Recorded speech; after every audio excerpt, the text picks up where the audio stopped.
Hey, Hey, buddy. everybody. It is Tuesday. It's from the barracks, and we're here to talk about our AAR from Bad Blood 2023. I had a awesome time. I am Joker from Players Wanted.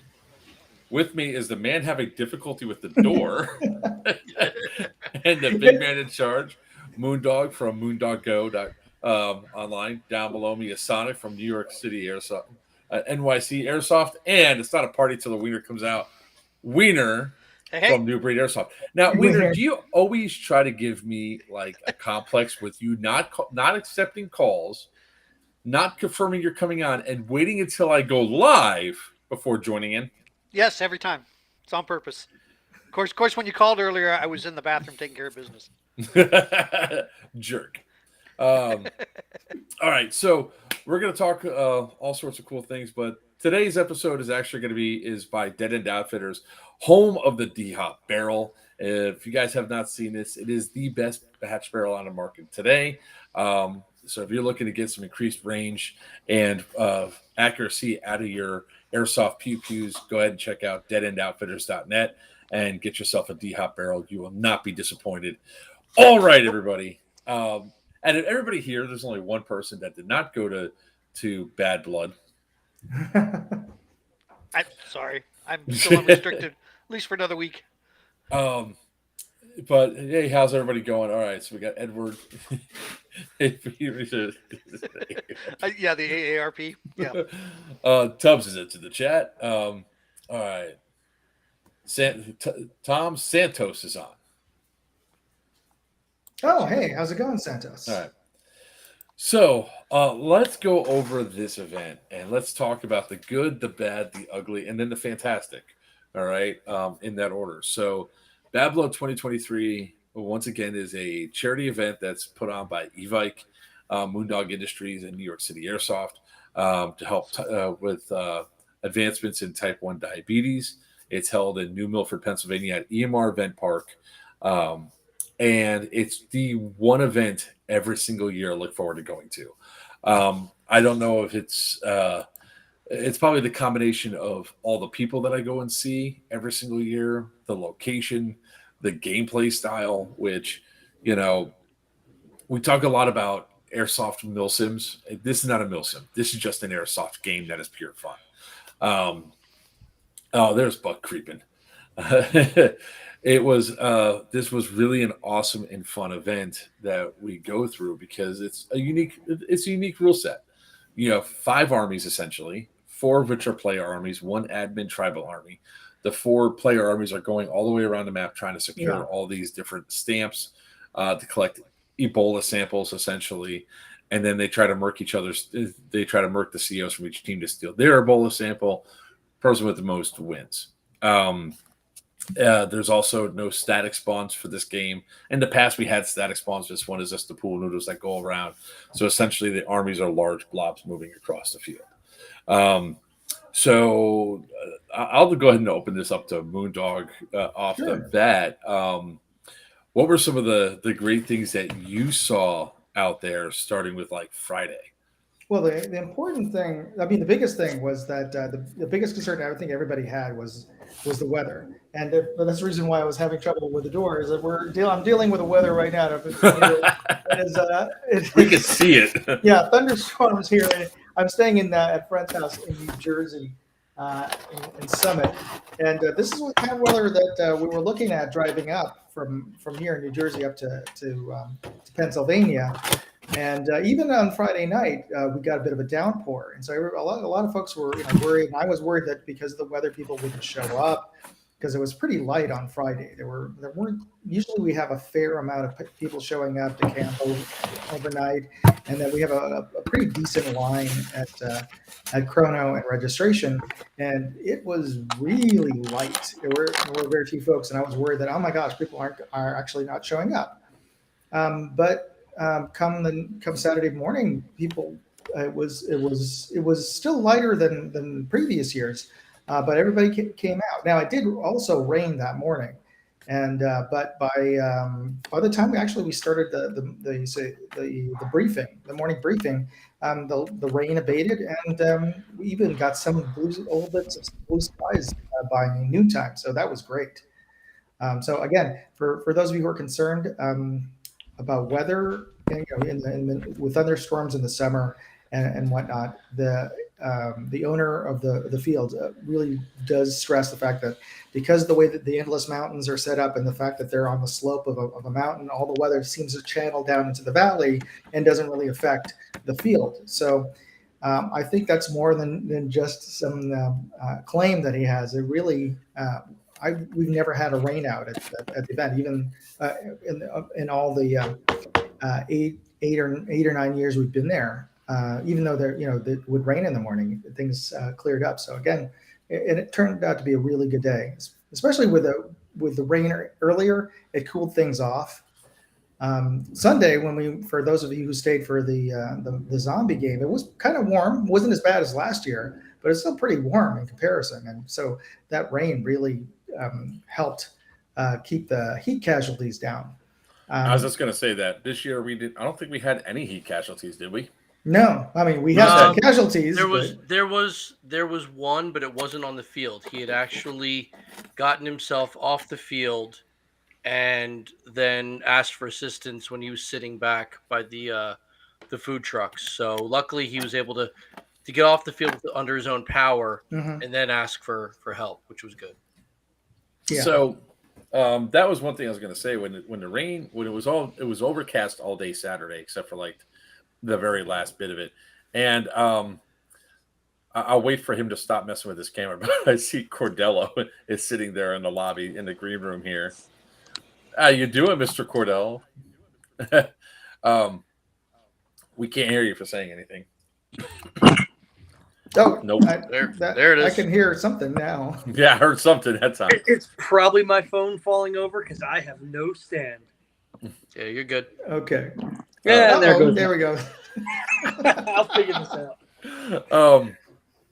So what I would say is that it was definitely the rain was sort of a blessing for the players that were out there because it was nice and overcast. The temperature was cooler than it was for sure last year. And it really kept tempers down. The only downside was, of course, everybody's shoes were soaking wet within the first 15 minutes of the game walking out to CPs. So let's go over a little bit about some of the feedback, I guess is a good word that we call it, when it comes down to something that you mentioned earlier, which was chrono. I want to go through and say, looking over the Bad Blood rules, if like a lot of people are complaining about, they're saying that their local field allows 1.85.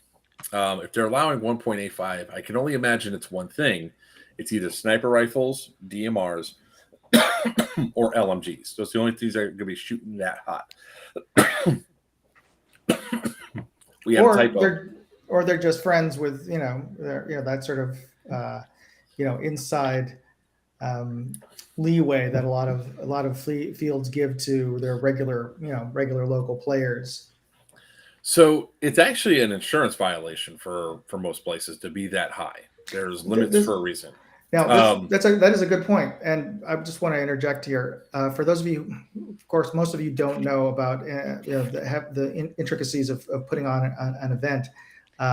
Since COVID, or because of COVID, a lot of the insurance companies pulled out of airsoft entirely, and so there even now there's very few choices as to having a field insured for airsoft. So a lot of the new numbers that before I used to be able to play at 400 FPS with 0.25s, which is over 1.86.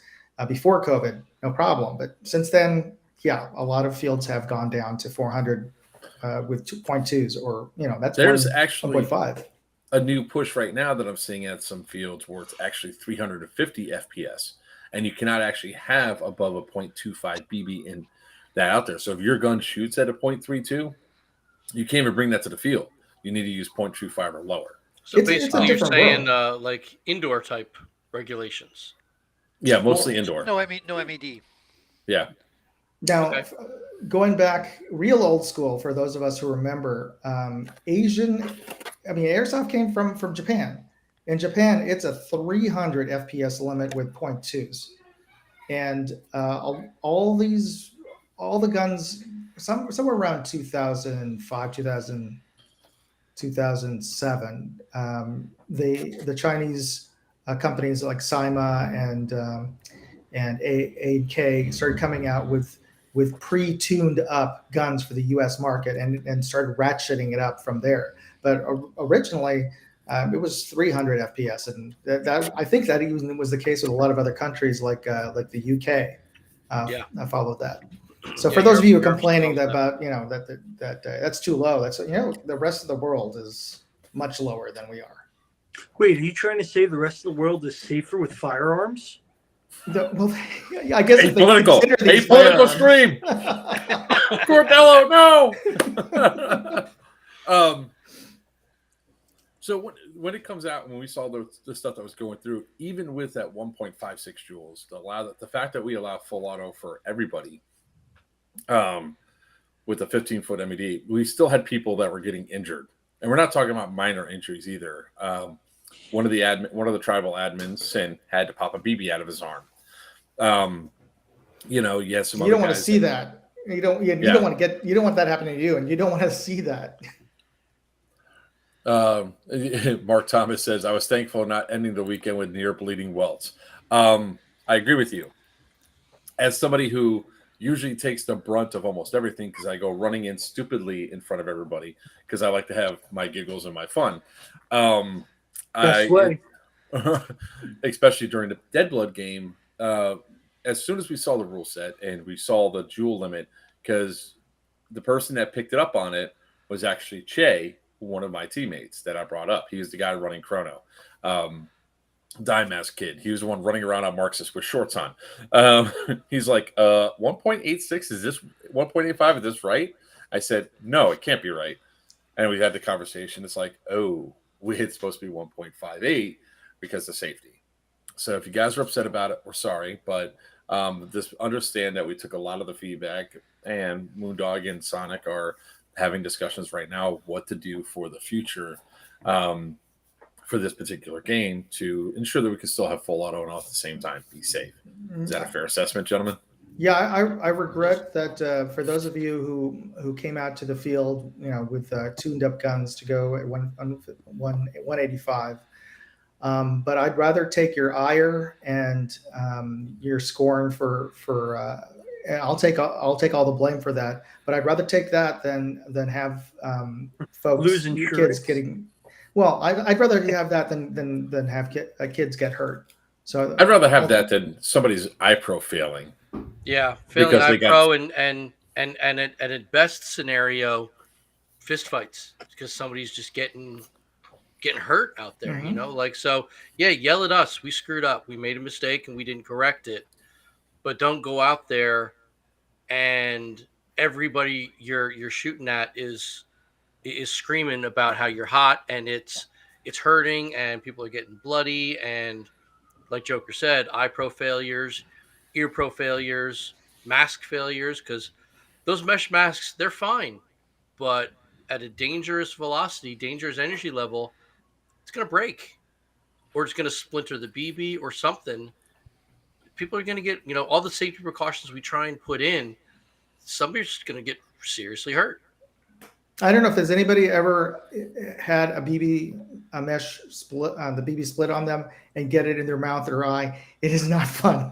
Like I said, I play The good old at days. Miami Airsoft. We have 400 FPS with no MED, and the Miami Machismo. I've been full autoed with a zipper before, right inside the face, and it punched right through the mesh. Wow. Like not only was I getting splinters of BBs all over me because they were shattering, but it punched through the metal, and then that person got tackled by somebody else, which was fun to watch. But you don't really want to have that on the field. It's I think this game is one of those games where we have the most amount of new players come out. There was a lot of people that came up to me after Bad Blood and after Dead Blood, both games, talking about how they like this, and then they were asking questions about other events Hmm. because this one is not milsim heavy. So a lot of the hardcore milsimers don't come to this event because it's not a milsim; it's an airsoft game, which a lot of people just can't sometimes wrap their head around. I mean, we try to give some aspects of it. Like we wrap it around a realistic storyline. We try to keep everybody in the same loadout camo wise, and we're complying with all the big milsim games as far as FPS limits now. So in those aspects, yes. Lando, it's actually easy to calculate and go through. I mean, the chronos do all the work for us. The fact is, there was a transposed number. Sometimes when you're typing, you just don't see it, and all of us missed it. But And also, we FPS at 400 for a .20 is not the same as .32 at 400 FPS. No, not even by far. Not even close. But we could post up the equivalent in whatever weight for standard weight that most people use. I mean that's what we can do in the the information. it's not going to hurt us to put like a simple conversion chart in the reference guide of the player packet that everybody reads. So they're all over online. I was just looking Yeah. at one. Yeah. Oh yeah, but I mean that's just it. Every player who was on the field said that they read the player packet. So there's no reason that next year they shouldn't see a conversion. They said they read it. But to your point earlier, Joker, I was surprised when we asked how many new players had come out. It was almost half, or at least a good third. Yeah, I was actually surprised by that too, with the amount of hands that went up. Well, that's great. People actually. who just it was great, and I knew that they were going to be in for a really good time. They also probably had no idea what they were about to get into. They also had a large amount of people this was their first event, period. Yep. Of those people that came out. Yes. It's a great entry level way to start going to events and to get some aspects to it. When I say we don't play this as a milsim game, it doesn't mean there's not milsim elements to it. Obviously there are, but the reality that boils down to it is like the guys that were on Marxist, that were the operators.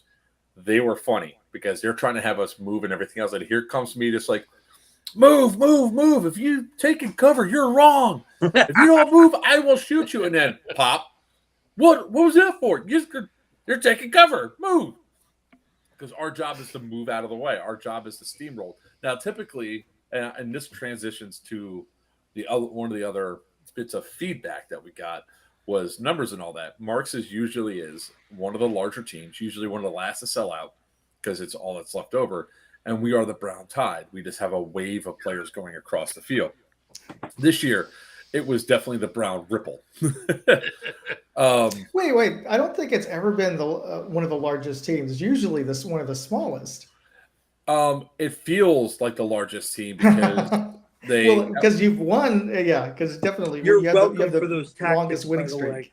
Well, they've never gone with once we introduced the ability to do it, they've never gone with the tactic of splitting the group and sending in different directions.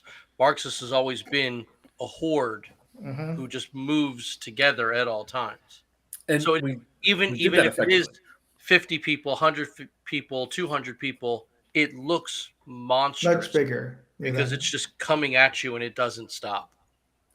So that's sort of the topic I want to talk about, which was another bit of feedback that we got in that was kind of hostile, was blaming the ticket sales on these gentlemen here that are here. Weiner's here just like he's like, I wish I was there. I do. Just so everybody knows, Weiner is one of my partners in crime. He was not at Bad Blood. We've given him 1,000 lashes with a wet noodle because he couldn't go. Haven't stopped. Yeah. But the reality that comes down to we have no control of who buys what. We really don't. And not only that, we don't have control of who buys what. We don't have control of who shows up. Because I'll tell you this much. I think there was 68 Marxist tickets sold, something like that, 70 in that area. Like that. Yeah. Only 50. I can look at that. Oh, go ahead. Keep on talking. Only 54 were on the field at the start of the game. Within an hour, we were down to 32. Ooh, really? 32? That's how we had, and we maintained sometimes we dropped down to 27, 28, but we pretty much maintained between 31 and 35 up until the very end where we had 31. Well, then I totally understand why you're saying that felt like it was much. There was That's why it's a brown ripple. yes. There were 91 Marxist tickets sold. Okay, 91 Marxist tickets sold, and only 54 showed up. Now, part of that was probably in relation to the weather, like we discussed earlier. Mhm. We can't force people to show up. Now, if all the Marxists showed up, that was pretty much on par with the other teams. I mean, we still would have been outnumbered, but we would not have been outnumbered on a factor of 3-1 like we were against Green's Army. And it's not a negative. It's just, how do you adapt? And also on top of that, RCO for Marxists didn't show up either. So Todsky had to take over for us. Yeah, great. He did a great job. No, he didn't. Jumping in there. No, he didn't. Todsky, you know what we had to do? We literally next time if Todsky's going to be the CO again, I'm kidding, of course. He was a great CO, but if he becomes CO again, I swear to God, we're putting a leash on his ass because he would just walk towards problems. He would just walk towards things. It's like, where are you going? And he'd be like, comrade, which was our cue to like, oh shit, Todsky's down. Go protect Todsky. He just wants to hug everybody. Oh yeah, he's a goof. But that's just it. He's been a Marxist embed since, the dawn of time. Mm-hmm. So that's where his brain is, Oh, he got mad at me because he's like, thanks, Joker, for not taking lead. I was like, I'm going to go kill COs. As a CO, I can't go kill other COs because then that defeats the purpose, right? I'll be your XO, though, and I was yelling at people and all that. And that was fun. Oh, God, there's a whole bunch of comments I missed here.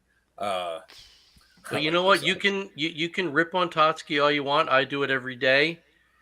They still pulled in 5 stamps. Yeah. Yes, we did. So it's not like you guys weren't doing your jobs. And the bonus, which includes the bonus stamp. It includes the bonus stamp, yeah.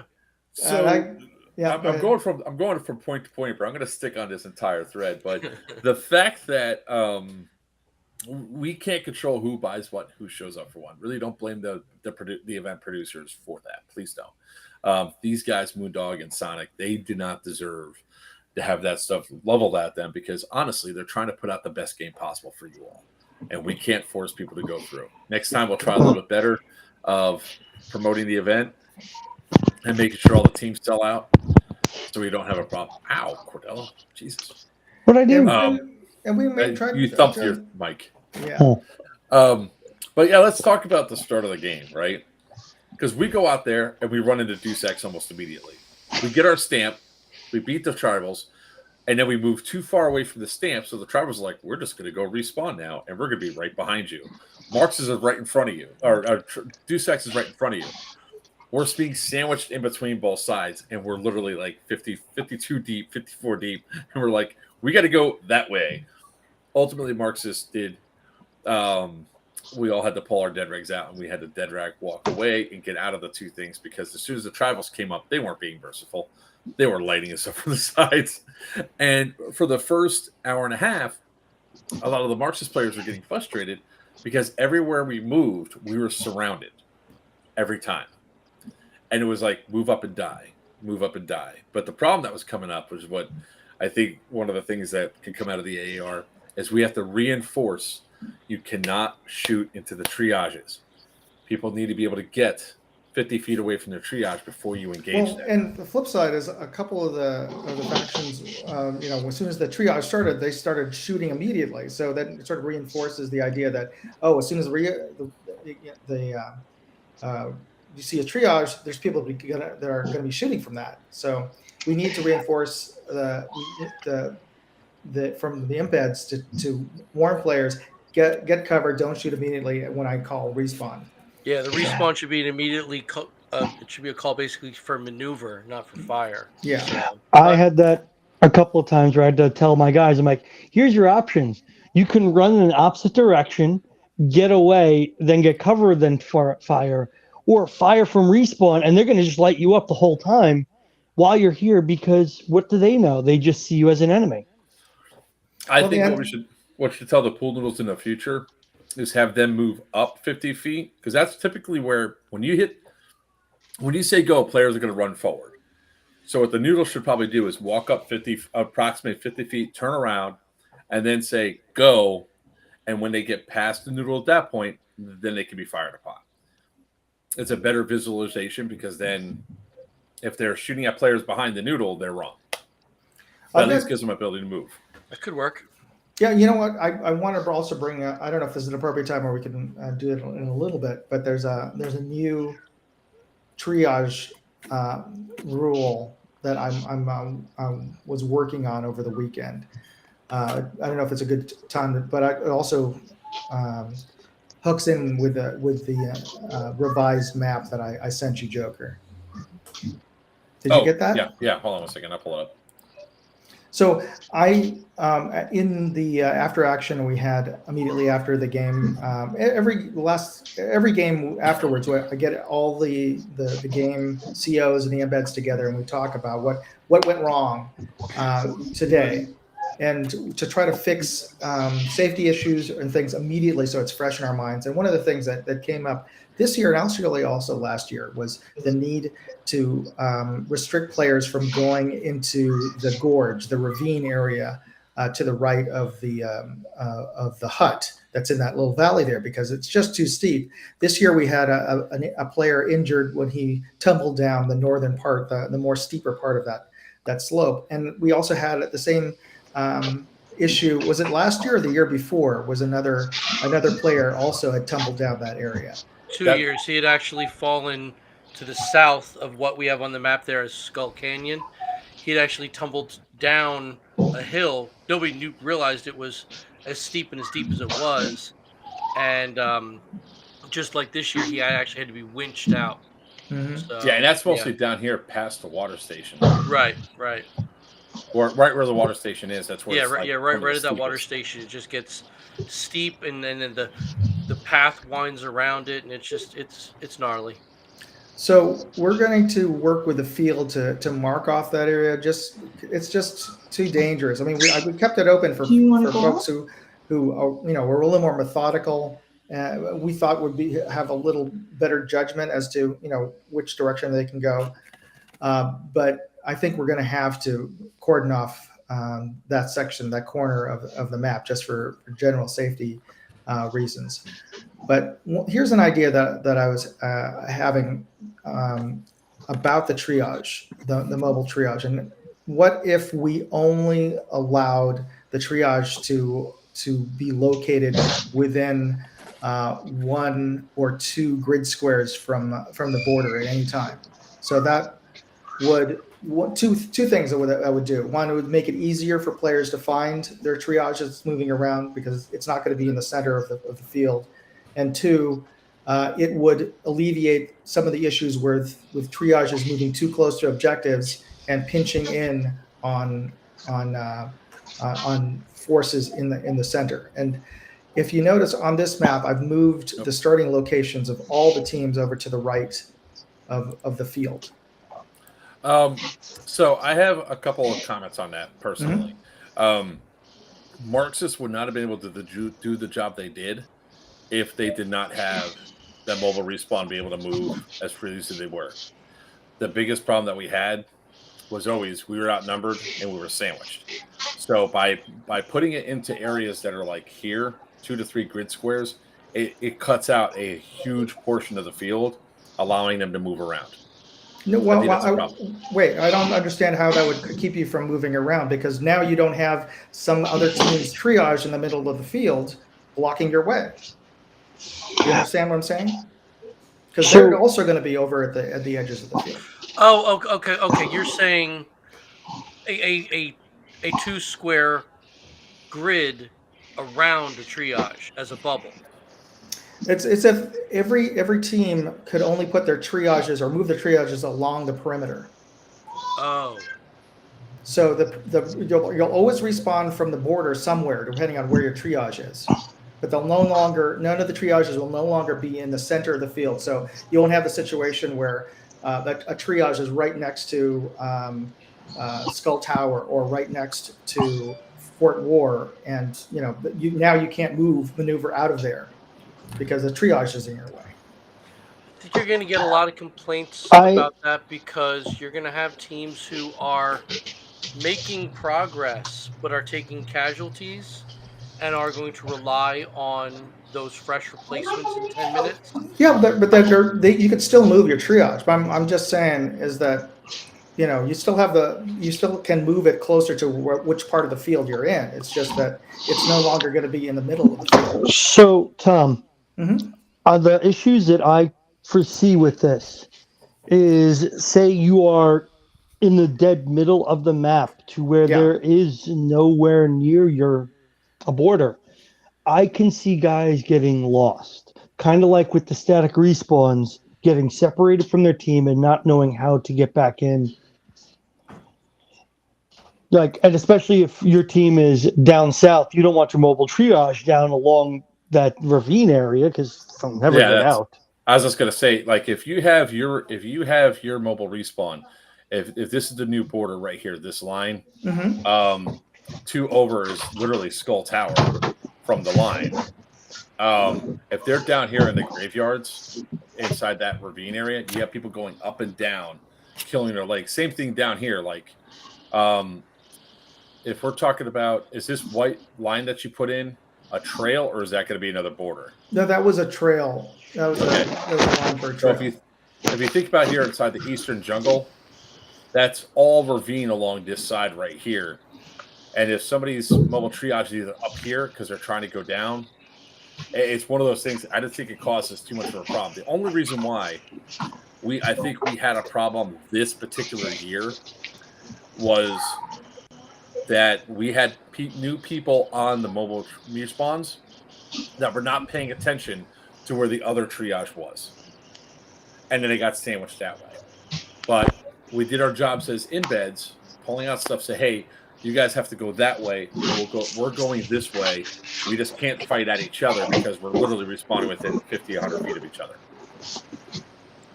Okay.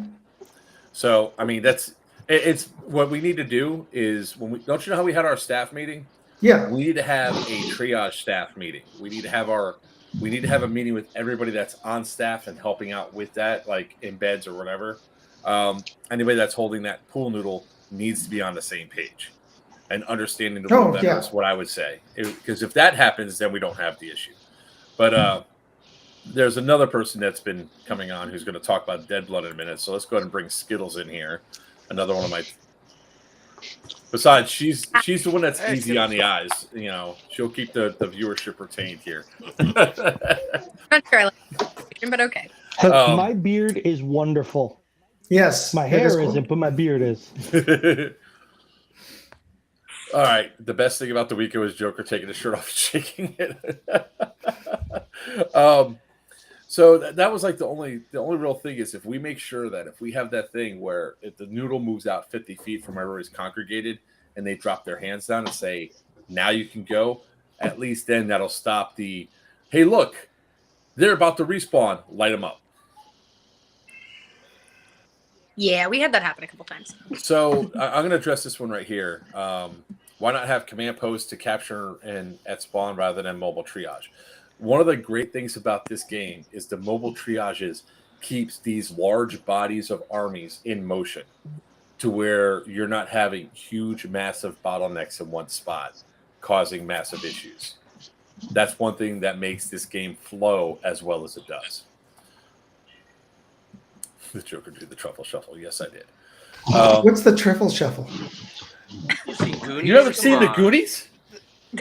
Oh yes, okay, yes. Now back to the idea of the static respawn, which we've done in the past by having say your team is currently fighting off in the northeast, but your spawn is your hard spawn is in the southwest, and you got separated. Okay, you can't find your triage, so I need a hard respawn. You're the whole other side of the field. You're going to spend the rest of the afternoon trying to catch up and find these guys, and that defeats the whole purpose. I will say every year we had the static respawn. Usually in the last hour or two of the game, I find like 20 people who can't get in contact with their CO, and then I have to now lead them as a faction or incorporate them with our faction. Yeah. So Um, going on the numbers, let's talk about some good things. Oh yeah. Right. So obviously, if you guys were living under a rock, you didn't know this, but Green's army, they won with 6 stamps. Deucex and Marxist tied for second with 5 stamps. And you never even released how many that Black Shirts got. I think we only had like 2. two. Yeah. So We made let's bad talk decisions from the get-go. One thing that Marxists did well when they were going through is that we were desperately trying to find the boxes because we knew we were a smaller army. Our only hopes to winning this year was to get all 4 boxes, take out the COs, and go for the HVT. We had to go for everything.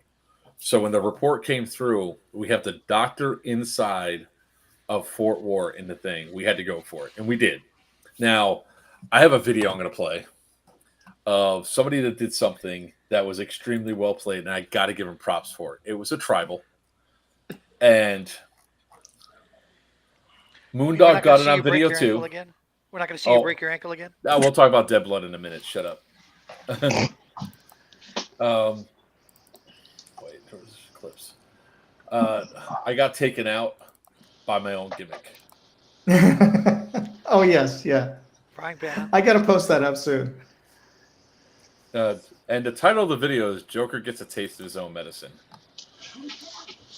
Here, let me just toss it back here. Are you sharing that? Wait, are you yeah, saying no, someone walked up to you casually and knifed you?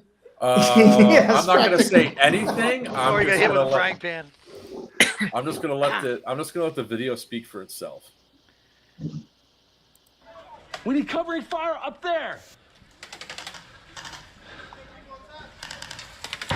Middle's clear. TCU. Joker just got chased. TCU. Middle's clear. I just want to point out the 2 Marxists behind me were so sacrificial Right lambs. here. Come here. they were cannon fodder. Move.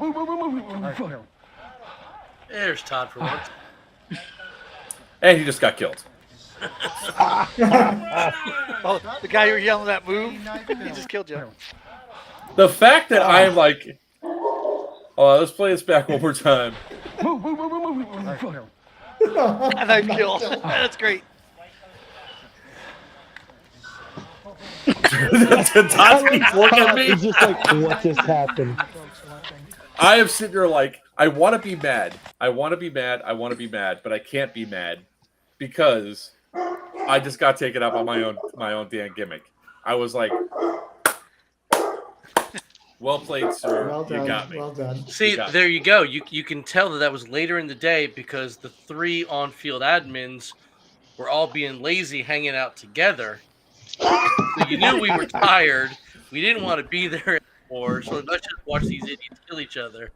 And there it is. Yeah. I don't know where he came from. Our spawn was literally right there, and suddenly he was in it. I thought he was dead. So that was also on me. I should have just popped him once as I was running up. Shoot first, apologize later. So it was actually kind of funny. I give that dude mad props, but we did get the HVT. Now, for the Marxists, we had, and I can only speak for Marxists. I'll let Cordello talk about Black, their plans, and all that. But for us, you had Totsky, who's the CEO, and then you had the mouthpiece, which was me. So I was yelling at people, telling people what to do. Things were moving. Communication was good. Totsky was being protected whenever he went down, mostly by Skittles over there in the corner. I was going to say, there was not a single person watching that, man. I was yelling at everyone. I'm like, is anyone looking at our CEO? And they're all just like, no. Like, I take No the one cares HVT about Todd. and I run for the ravine. My goal was to hightail it down, go through the ravine, come up behind, and go to the airstrip.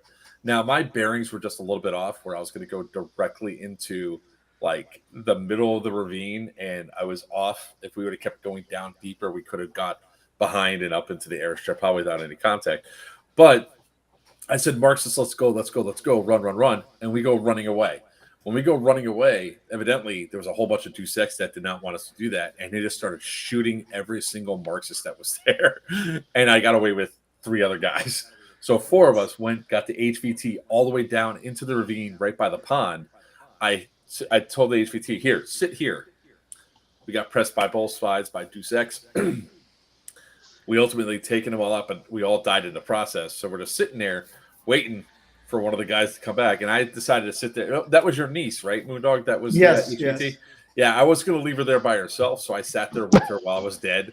Just be like, you know what? You're not supposed to move because you're not being taken anywhere. I'm just going to sit here with you. And then some Marxists came back, so I went to go respawn, and then I grabbed the rest of the Marxists. We went down, we pulled them up, and then we went CO hunting. We got green. I didn't get green because my gun jammed. Brad is so lucky my gun jammed. Just saying. Not But it was one of those things. It doesn't matter how big your army is. It just matters of how well you guys work and go through and play the objectives to the best of your ability, which was sort of my point I was going with all that.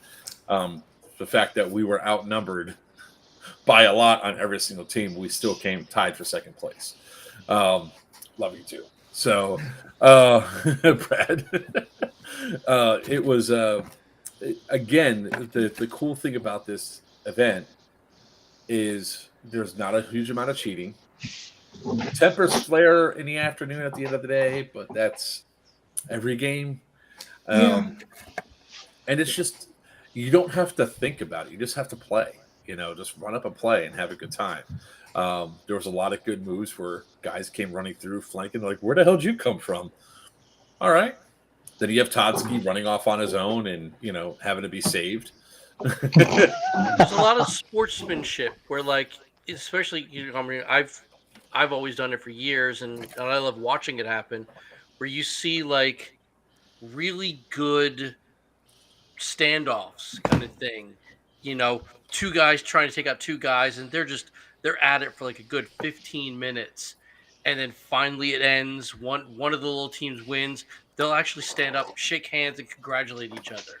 Like, the sportsmanship just makes me so happy to see that. Like, yeah, everybody wants to win, and that's fine, but enjoy yourself in the process. So when you can have a really good engagement, and then you say, you know what, that was fun, and you talk about it for a minute, and then you go your separate ways. That's what I like to see. Yeah. And we had a lot of that. I mean, there was somebody, it's been said multiple times on here, it felt like the game ended earlier. The game did end 30 minutes early. There was evidently behaviors that were causing that to happen. Yeah, I mean that was my call. I was hearing, people getting a little too hot-headed as usual, as we mentioned in the afternoons. And it was such a good day overall. I really didn't want it to end with people just bitching about, okay, that guy was cheating and that guy, good or ill. I would have liked to let it go, but I just was hoping to avoid, just ending it on a bad note. Obviously, it ended for some in a bad note because it ended early, but that's blame me. We were one respawn away from getting another stamp. One respawn away from it. Huh? Thank God it ended early. Shut up, Cordello. Who invited you on here anyway? You did with 2 invites, actually. Yeah, no, the ending early is one thing, but it kind of makes sense because if we would have gone another maybe 15 minutes, there's a good chance that a lot of the tempers weren't necessarily up, right? But like people are winding down and everything. You're going to get maybe not as disciplined action, and you're just going to get people just literally just mag dumping. And that's what people exactly. are. You're already, your body's starting to break down. You're already sore. You're tired. You're a little dehydrated. And then all of a sudden you're just going to take, 50 rounds to the back. That's going to tick you off. Yeah. I was not dehydrated this year. And that's, no, I'm just saying, Yeah. I had to water a lot of naturally, trees. naturally everybody's going to be a little on the kind of I'm starting to slog here a little bit, and then you get completely lit up because somebody's mag dumping because they're done, they want to get off the field. That ruins the rest of the day for you, because you're trying to finish it out and you're having fun, and then all of a sudden you get hurt or whatever, and it spoils it. So I understand why we ended it early. You know, some of the COs are going to argue, well, I voted to go an extra half hour. Okay, fine, but we decided, for the Well, sake of the game, for the sake of the amount of players that were still on the field, we're just going to call it as it is, and let people relax and bring on the raffle. I will And- say, as out of shape as I am this year, I was so thankful for the 30 minutes early. I was like just barely standing up. I'm like, oh, I didn't realize I was just out of shape. Oh my gosh, this last kid did me in. so I will say this: Deus Ex talked a whole lot of smack that I was not going to walk in and kill their CO this year. Fail. I walked right in, made eye contact with Mom, and went right to the CO and put my arm around him and said, "How you doing?" And he goes, "This really just happened?" Because I thought this wasn't going to happen this year. Ugh. And my stamp was in my bag, so we set it up later on. But that was a great moment where I was just like, "Ha ha, gotcha!" Almost did it the black shirts, but I got shot too close. Almost did. Oh yeah, they were looking for that. Was I think that was game plan, was don't let Joker in. Oh, they didn't shoot me. A green dude shot me from the other side. Oh, And I okay. kept walking around, and this Cordell was like, "Ah!" I was like, "I was coming. I was coming." Can't get me, Mark. Who said that? Because that's just going to be a goal for next year. I almost got green CO, except my gun jammed, and I got that on video. I'm sitting there like, no. But this is the fun that we have for the event. So you guys got to think about if you're thinking that there's a lot of negatives from the game, try to focus on the positives. Now, you got lucky, Carbon. I didn't recognize you. That's all it was. But let's talk. I mean, there's other things that are outside of the game's control. Moondog, Sonic have no control over the condition of the bunkhouses, condition of the structures. That is EMR, right? And I talked to Tim after the event. I've been talking to him, all through the year before then, and he's aware of that, and that's one of the things he talked to me at length with after the game, is that they're actually changing how they're going to be running. They're going to stop most of the weekend airsoft games over at the property, is what he's planning on doing. That way he can concentrate on repairs, because you can't do repairs on a place when you're actually, having people, playing there. So that is on his agenda for sure. Just make him wear hard hats. He'll be okay. He has a day job, right? I believe so, though I don't know exactly what that is. For a weekly job, yeah. But on the weekends, I won't speculate on that, but but I know that he's a lot of the things that he wants to do are towards the weekends, and you know how that is. And nationally, it's hard to get a lot right now. It's hard to get help, to hire folks, and especially in that part of the country, everybody wants to work in the gas industry, in the fuels industry, because that's where a much higher higher salary, even hourly salary is. But that's one of the things, the challenges. You can't run most airsoft or really it's a paintball field. Most paintball doesn't happen during the week, so a lot of the things can't be done while the place is actively being used as a paintball field. Yeah. And so really, guys, we have no way of controlling or doing anything about the bunkhouses. This is all on Tim. So my advice when people ask me, what do I do? I'm not disparaging anybody, but I say this is the reason why I have a hotel. I'd rather drive the distance from a hotel to make sure that I'm comfortable and everything else. And I like showers. So Yeah. And just so you guys know, that Red Roof Inn in Binghamton is actually not bad. no, Wait, this is actually where? really In Binghamton. I Let me look up. It's a Binghamton? Johnson City. No, he said Binghamton. I do it on purpose. Binghamton. Yeah, like camping is wonderful, and I'm glad that some fields offer it because the amount of players coming in, it does reduce traffic and all that, and it's great. But if you're not happy with the accommodations, you're free to make your own. It says that's that simple. You can get you can purchase an inexpensive camping spot and set up a tent, or you can get a bunkhouse and deal with the conditions of the bunkhouse until they get repaired, or find your own way. Rent an RV, rent an Airbnb. These are all options that are available up there that are actually kind of affordable. Or Especially pump if up it's a team splitting. Yeah.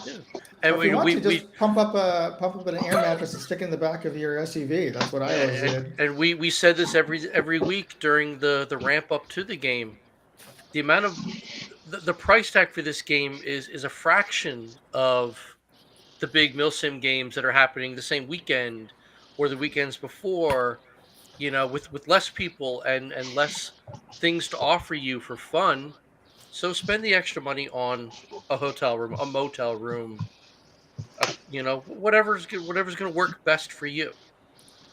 You actually can rent campers that can be delivered to the site for you for about the same price it would be. Yeah. I forgot about that. Yeah. Yeah, I did it with I think it's RV World or RVRentals.com. I did it for Crescent quite a bit, and they deliver it right there.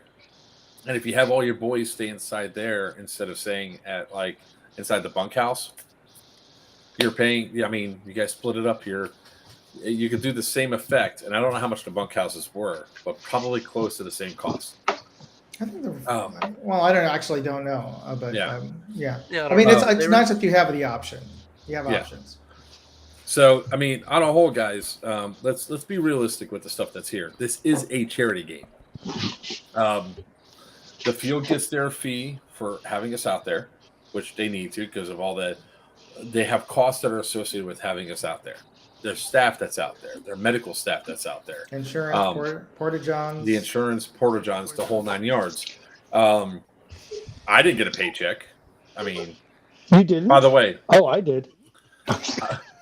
I want to triple. I want my salary tripled. Okay.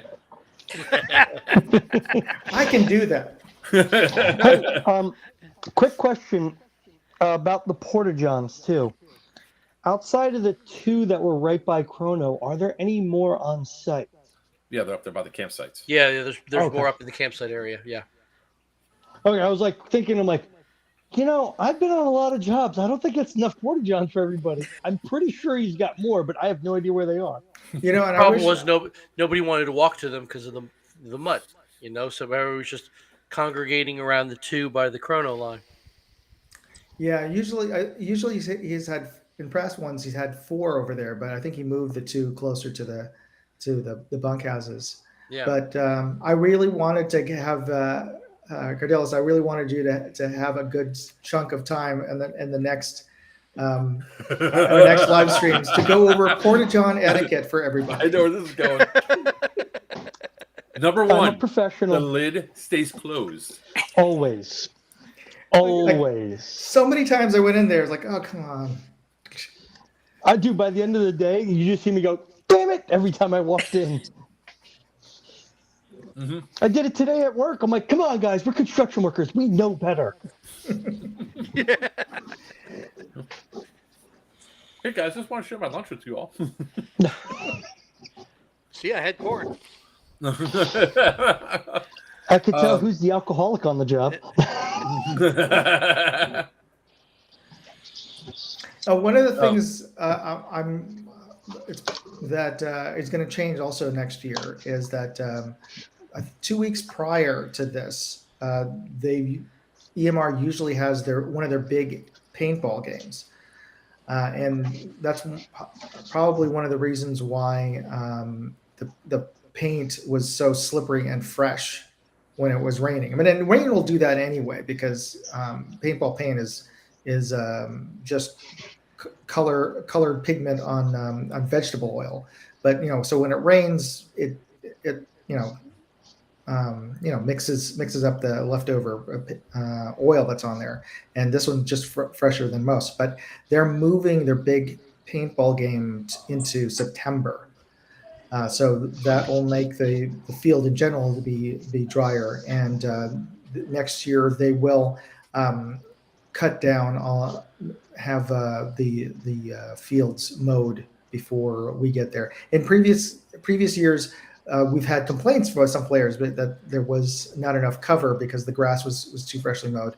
But I think we've, especially after this game, we've learned it's better to not have cover and be able to see the potholes and the gopher holes that you're tripping over. There's just a some couple some spots, cover but is they're on the yeah culverts. some cover is fine, but like we discussed in the meeting after the game, was there are major, I guess we'll call them ditches, that are unable to be seen until it's too late. Especially if you're In running, in and you're Yeah. charging somewhere. So They if we found want one. Yeah, we if watched. we want to if we want to, or Timmy wants to keep high grass in certain areas that are deemed No, he safe doesn't. for high grass, He is doesn't. fine. But Yeah. yeah, some places you just need that visibility of, okay, what's ahead of me, because I'm running full tilt, because we're running through an area and we're getting chased.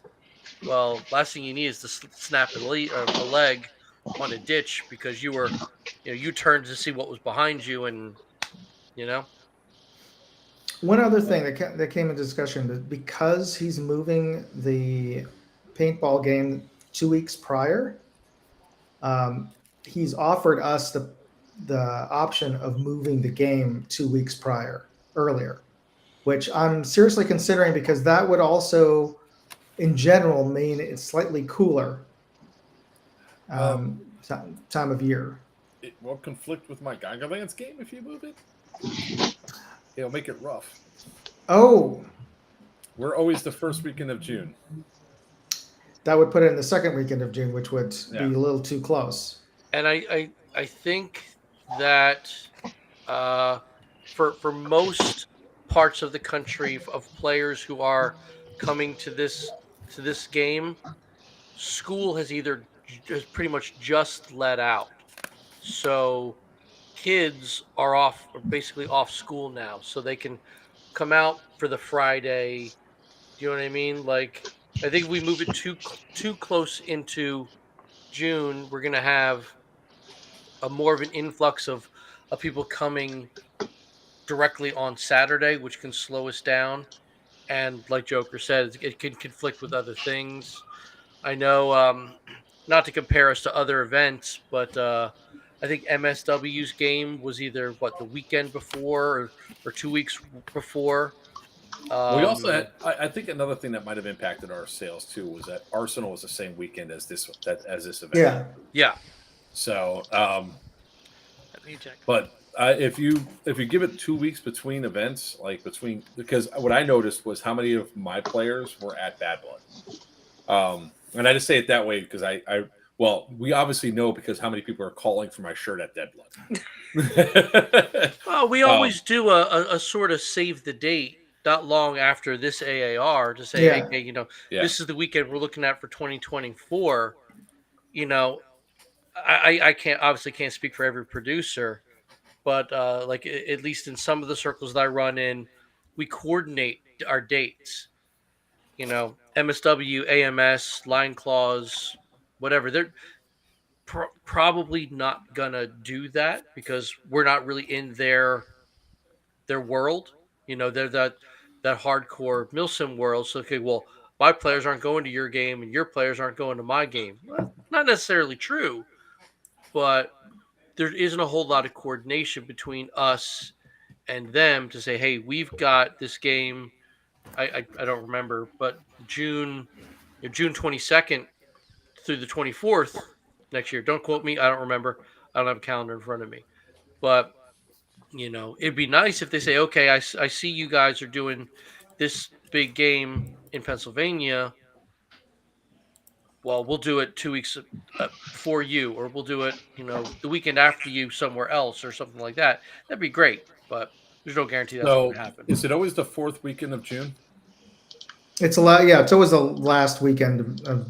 We've been doing it last week of June, only because That would give us the we last try. weekend of June would give us The the 20. That's the 28th, 20. 29th, 30th. Yeah, I was going to say that. The only reason I ended up with that was because I was trying to time it to the week after most schools ended, and not fall on Father's Day. Right. So, That's fair. I mean, at other times I've been asked to move it to Father's Day, and I have varying reasons. I don't celebrate that holiday, so I don't care. Yeah. But a lot of guys will say, "Well, I can't do it because my family wants to take me to do this or whatever." And it's like, okay, I understand that. So Facebook user says you can count Joker's players on one hand. Exactly, it's a factor of 10. What about trying a new AO? You got one that can accommodate something like that? Yeah, there's plenty of AOs I've looked at that have similar facilities and similar sizes in the general area. I mean, I'm not willing to move it over to Indiana or Nashville, but yeah. We moved it from a smaller venue over in the Hudson Valley over to EMR because we needed the larger size when we moved up from 300 players plus. We just outgrew the older AO. Yeah.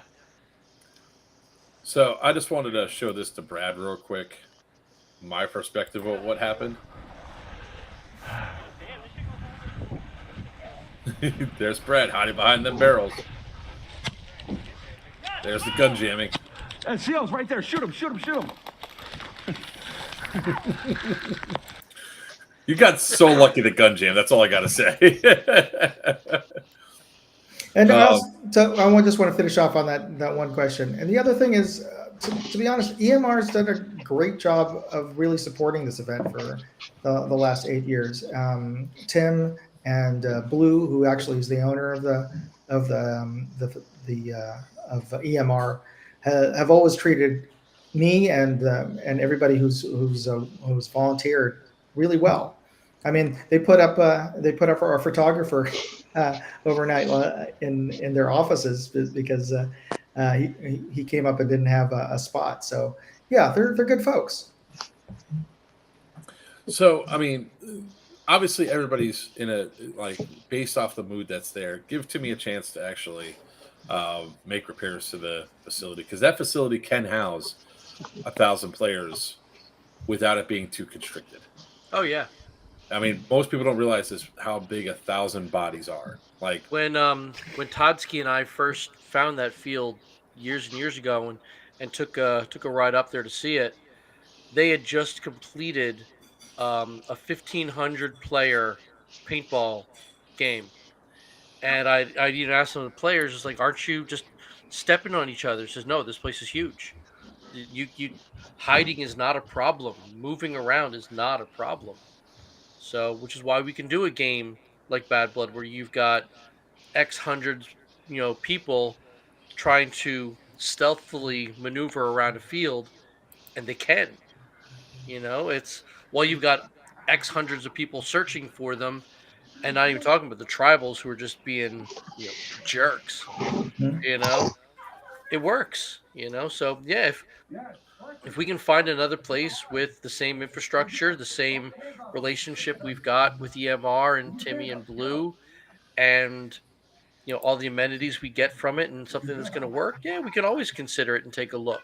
But EMR's working for us, and we're trying to work with them, and everybody's trying to make everything better. That's why we do live streams like this.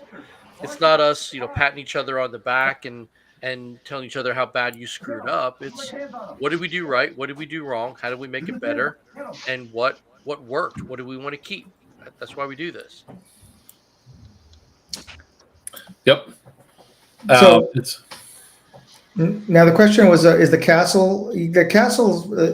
I believe you're talking about the fort, which is We don't really have to go into that much detail. Timmy actually went into a lot of detail on the actual op bad blood thing that they're looking at redoing all the ramps, all the stairs, and redesigning the stairs so that way they don't get so they hold up better in the future. He made a big post about this. In addition with that, he's also talking about the same thing about the bunkhouses. Brad might So- be talking about the castle in the lower section. Okay, that's why I just want to. That one, I don't want to. I don't want to put words in Tim's mouth. I know that they're considering tearing it down and possibly relocating it, but that's all kind of like speculation. what, and 2 years ago? discussion. 2 years sorry? ago, it was in play 2 years ago or something last year. No, last year it was out of play because It was of 2 years Over, it was pre-COVID that was in play. yeah, it was pre-COVID it was in play. So I think even 2 years ago it was out of play. No, I'm pretty sure we were in it 2 years ago. Okay, I could be wrong. So the 2 years ago, it was, and this is not to knock the field. I want everybody to really understand that, but 2 years ago, it was, it gave major cause for concern, at least for me, going through and looking at it and all that. It was just one of those things where you're like,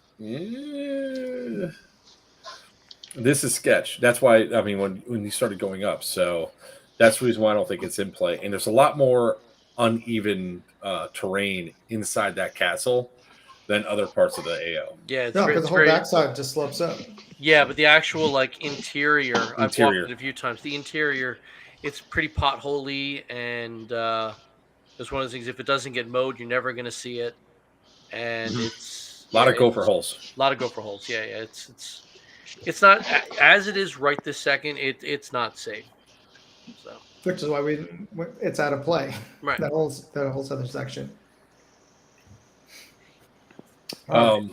So moving past, I mean, unless there's anything else people want to contribute for the actual game, well, I will say one thing. This is by far, pound for pound, probably the most amount of products that you can win in a raffle at an event.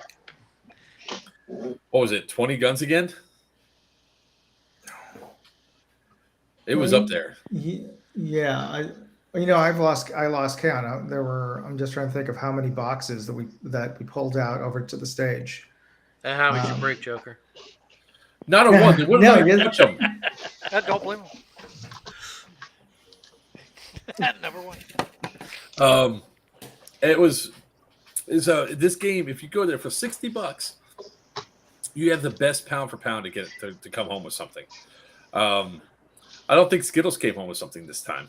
No, but I need hit by and She bought the pit vipers that were won, so she's got pink pit vipers right now. That makes it, yeah. I put them on, and I look like a douchey bro for sure. More than normal. I should Wait. What's different than normal? As I said, more than normal. It's I like this comment from Brad. My favorite was the kid that won the LMG. Yeah. I was almost taller and heavier than him. I don't know if I posted this news yet, but this is the first year we actually allowed players to donate and buy extra tickets because we had the JDRF ref there. So I talked to her, and those extra tickets that were received from the donations, we raised an additional $1,100 for the charity. So that's what she emailed me today and said that. So I was really happy about that. That's awesome. It's great. Yeah. All right. The full auto room makes it hard for LMGs to engage shooting out of the castle and things like that. I get it up close quarters. So I guess one of the things that confused me, and I didn't challenge or anything else when we were talking about it, was you cannot full auto out of the castle. Correct. It stems from the fact that it really gets hard for us to police when somebody's shooting full auto inside of the castle to somebody inside of the castle versus somebody shooting full auto out of the castle. Does that make sense? So let me ask this question and be the broken record that I am. Mhm. And this is to all the players minus Headkill and his tribals. Why are you in there? No, I'm Yeah. serious. Because Head it's Well, Kill, hold fun. on. well, Head Kill himself even said in the live stream the week prior, there's nothing except his lunch in the castle. That's So not true. why do you feel it is necessary for you to camp the castle and put yourself in a position where your LMGs have to fire full auto against the rules? Why are you there? I know what you're going to say, and please go ahead and say it. The doctor was But in there. Yes, but that was for okay, fine, a short amount of time. fine. You know, the VIP was in there, but I'm saying But for the rest of your point is true. for gameplay, why are you in there? There's that is. I'm not trying to take a part of the field away from anybody. I want to make that very clear, like I always do. But as a faction to come in there and post up and create guard on an objective that doesn't exist, you're putting all of your machine gunners at risk of breaking a very simple rule of no full auto from inside the structure. That's the whole point. To avoid this situation, don't post guard on the castle. Take it, take out the tribals who may or may not be in there, see if they have anything that's not Head Kill's lunch, and move on. It's that simple. Steal One his of lunch these and run. years, I'm gonna take his lunch. Yeah, just take his lunch. What's he It's the gonna most do? heartbreaking thing when you find his lunch pail. I'm like, it's a half-eaten sandwich. What the heck? Yeah. So I mean, Um, consider adding that into your tactics for the game.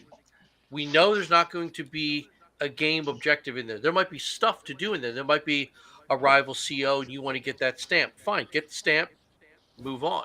Oh, here's Posting up doesn't help anybody. can I want to throw something out there, and this is something I tried out during the HVT scenario bonus mission. Um, what do you guys think of introducing a rule for the tribals who are guarding the fort, that if they do get killed, they have to respawn outside of the fort? Absolutely. yes. I think Yeah. that should be HVT or Standard. not. I think it should be Yeah. standard. You know, if you're a rampart tribal and you get got, all right, come on down, respawn out of sight just like everybody else. So okay, yeah, that's good. That's one of the things I'm going to add into the rule set. And we'd actually talked about this a little earlier. We're going. Sonic and I are going to go through the player packet rules, and we're going to cull it down. But still, try to keep it as keep it pretty much the whole cloth ideas in it. But we're just going to try to keep it. We're trying to just pare down the wording. All right, so I want to talk about now, if you guys don't mind me segueing. Did you guys address faction using their triages as a shield? Sort of, yes. Yeah, we really need to I really need to spend more time talking with the embeds prior to make sure that they're all on the same page about this. And some of it is just some of the players really need to be aware that they shouldn't be using their own triage, even if they're not doing it intentionally. They're moving. They're deciding that they see enemy and that they just forget that the triage is there and they just start moving through it. They shouldn't be doing that. One thing I want to add to this. Oh yeah, go ahead. It's not always that people are using the triage. It's they're coming up behind the triage, which is 50 feet behind the lines, and they're firing through the triage at the people who are standing there. Right, I and I had was to going go to kind of over to address some that. guys and be like, hey, stop shooting us. We're the triage. You're like, well, we're trying to shoot them. Like, you can't come through the triage. Yeah. Go Now, around. You're absolutely right, but I did see on a couple occasions, and I did my best to try and stop it from happening, was where you had one faction who was literally engaging two different factions on two different sides. And they had their triage dead center of both of these front lines, right? So as one, I'm going to try so you can see, as one side was taking casualties, they'd kind of move into the triage, right? So it looks like you're trying to an outside observer. It looks like they're trying to shoot through the triage at the team who's engaging over here, when they're not. They're engaging a team who's right here. Triage just happens to be in the middle, and there was no clear delineation of what was front line and what was triage. That was a problem, and I addressed it when I could, but they got themselves boxed into this area where there's only so far as they could go, and they didn't want to basically give up the ghost and move on. They wanted to keep trying to fight these two lines, and it wasn't working. So they were in this constant cycle of respawn, regroup the two lines, respawn, regroup the two Well, lines, you really don't have to blow and up it never PSX stopped. like that.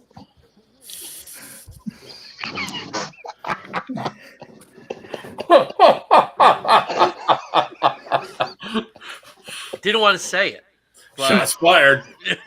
I do gotta think go that after them. I I think love that what them. we discussed earlier, if the mobile respawn then goes up to 50 feet and then turns around and drops a flag or whatever, allowing the players to go off, signifying that they can go through, as long as the noodle can't be shot, that should be a good factor there. So then that way they have at least a visual representation of where it is. Well, You should- and yeah, And then what is also important, it's incumbent on the people that are the pool noodles, the embeds that are standing right there.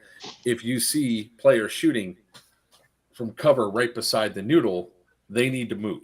yeah. At the same time, they're also getting engaged right from the start. So I understand why it was happening. No problem. So, gotcha, Sonic. But I want to talk about something that going through, because I think we've hammered down on Dead Blood a lot, Bad Blood. I want to talk about Dead Blood. Oh, okay. One of my favorite aspects of this game is the very next day, where I get to just put on my padded shirt, put on my arm guards, and run after and take down players. I got one question for you, Mark. Uh-huh. Being a grandpa, how can you move after Bad Blood? Like, I woke up the next day, just like... He's not moving. He's whining about his ankle still. I was about to say don't let him fool Yeah. you. The whole Hold that on. is- Screw you guys. I'm playing that video first. It's easy to be a grandpa and do that. You just have to have kids really young. Exactly. That's what I did. I had kids when I was 21 years old. So I hurt myself. Florida man.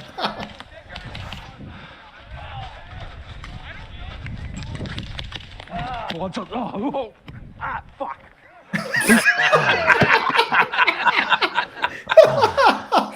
I love that grass Feet is again. dingling Tripped there. over his own feet again. Fuck. What's up? Oh, fuck. See, we had blue skies. We did have blue skies. Yes. Yeah. You good? I'm just laying there Tall grass because too, apparently.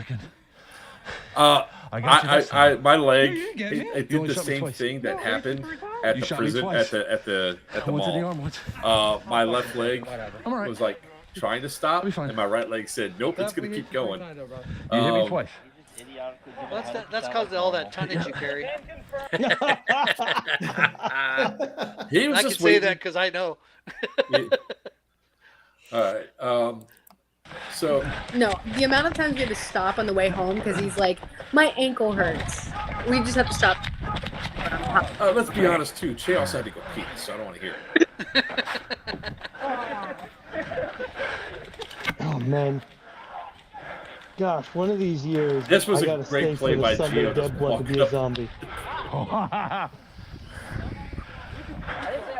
This Oh. I didn't see that Spider-Man guy during the game. That Oh, was he was interesting. awesome. He was one of the great. first guys to die. So it was Spider-Man. Spider-Man was a zombie. Ooh, almost. He's running up with a dead rag. Well, we all have dead rags on because we signify. That's how we signify that we're zombies. Ah, gotcha. 'Cause you gotta be shot 3 times. There we go. I got lit up so Joker many versus times. gravity again. Yep. You I love it. Run, you can't run. This reminds me of the first time I got to be a mutant at a I twist Fallout. my ankle again. Watching the fear in people's eyes and they just run. Oh, This was so. This one gets better because they did a good job like last year of sticking together Yeah. and trying to say the numbers and all that. So this video is not very long. It's only like 2 more minutes here. But they're right on the boundary, right? They're like, Yeah. that's close. That's close.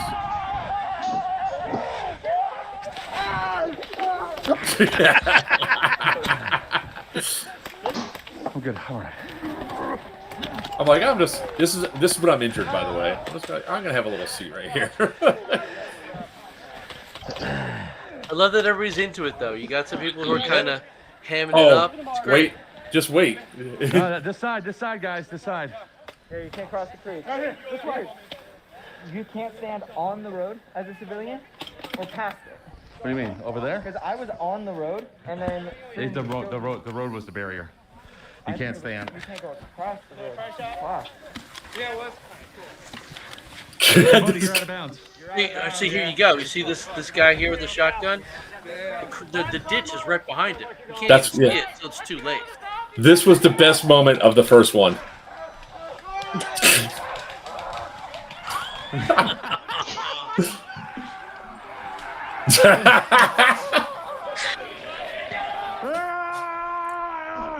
Oh, this chaos is awesome. Reminds me of the zombie games we used to do with the old Zulu, Tom. Yeah.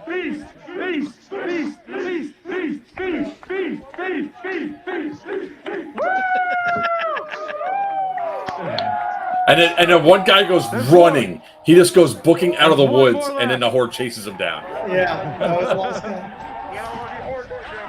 guy. Gave him a bottle of BBs just for being the last guy. You might have to stick around next year, Steve. Oh God, that was hilarious. Skittles was also kind of funny. So many people were paying attention to me; they weren't paying attention to their surroundings. And the rest of the zombies are like, "I'll jump on you." So Joker's in the pre-sugar. There's a zombie over there. All right, we need some stickers. I think they learned not to be dumbass. Gio! Oh, this. This one's Greg said. This got that guy. I got Noble. Gio! Skittles isn't paying attention to the zombie. She's too busy. No, because looking at you because you were coming. Like I knew it.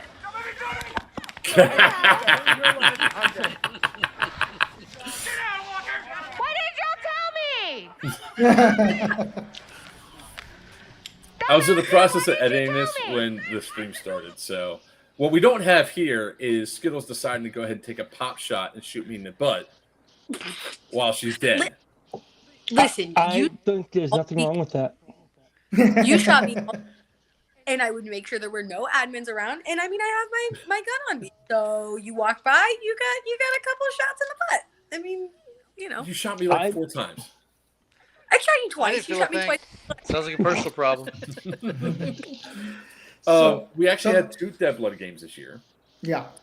Now, I will tell you, never again should we have a zombie game where the zombies have to only walk. That sucks, sir. Okay. Yes. I realized that once we got in there, and it was like, oh, there's so many things that people could trip over if they're running.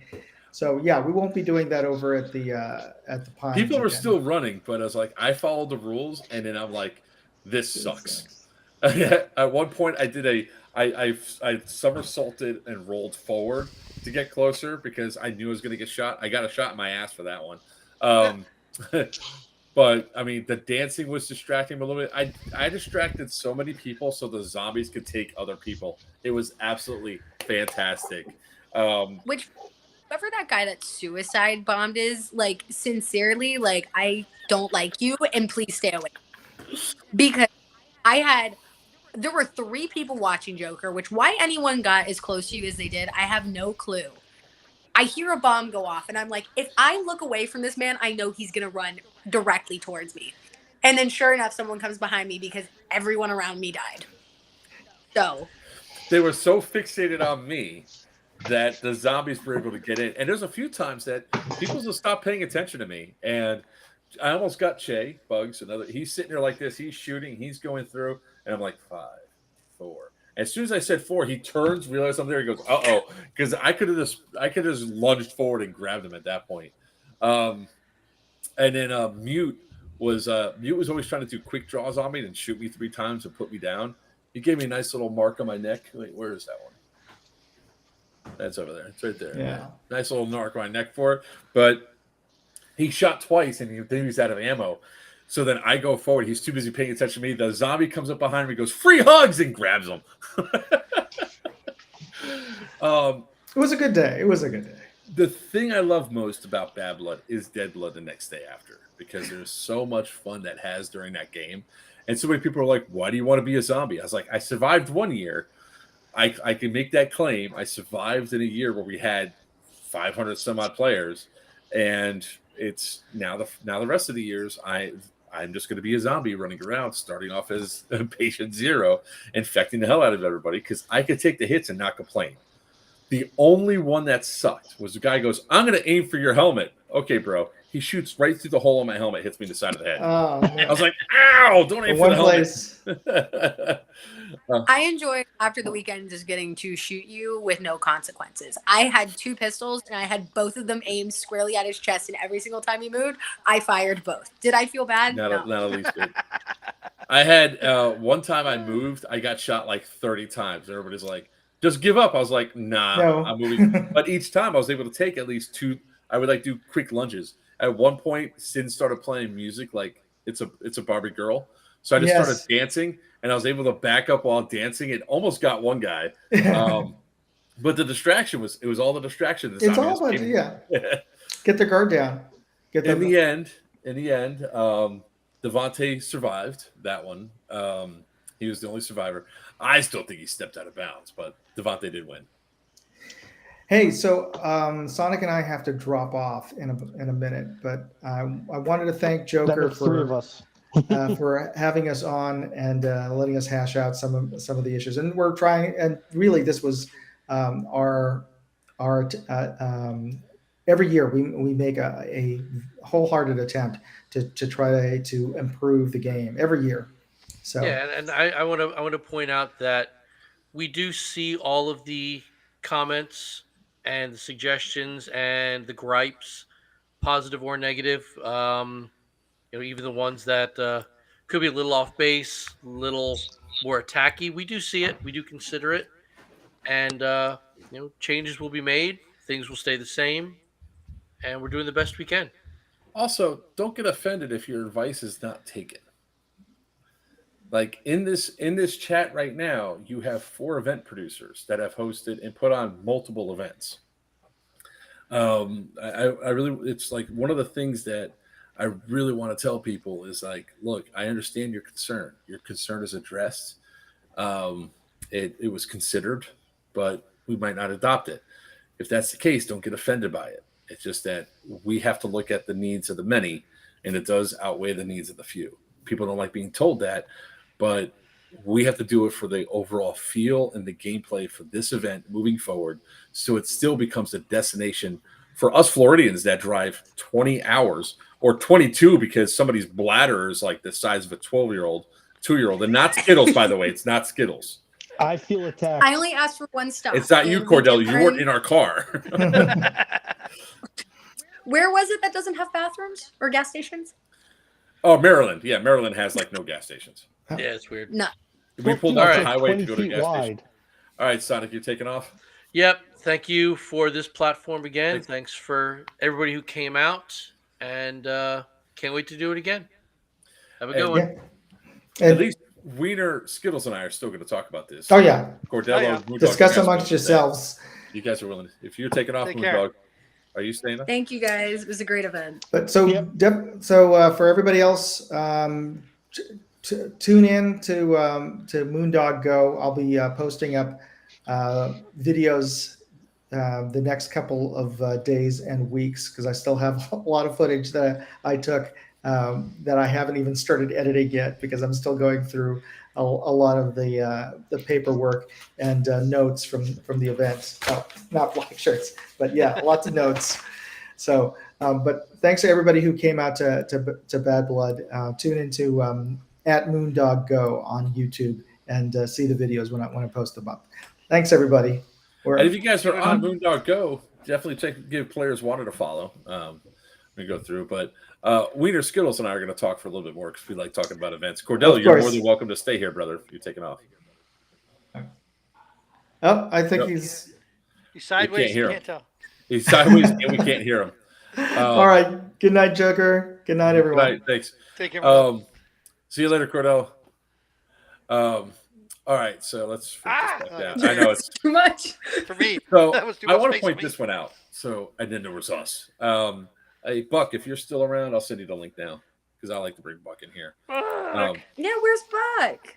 Well, the live was going to be too crowded, so I don't like having. Wait a minute, am I VIP now? This is where I am. I kicked Buck out of his spot. Yeah, you did. Yep, sure did. You're prettier around the eyes than Buck.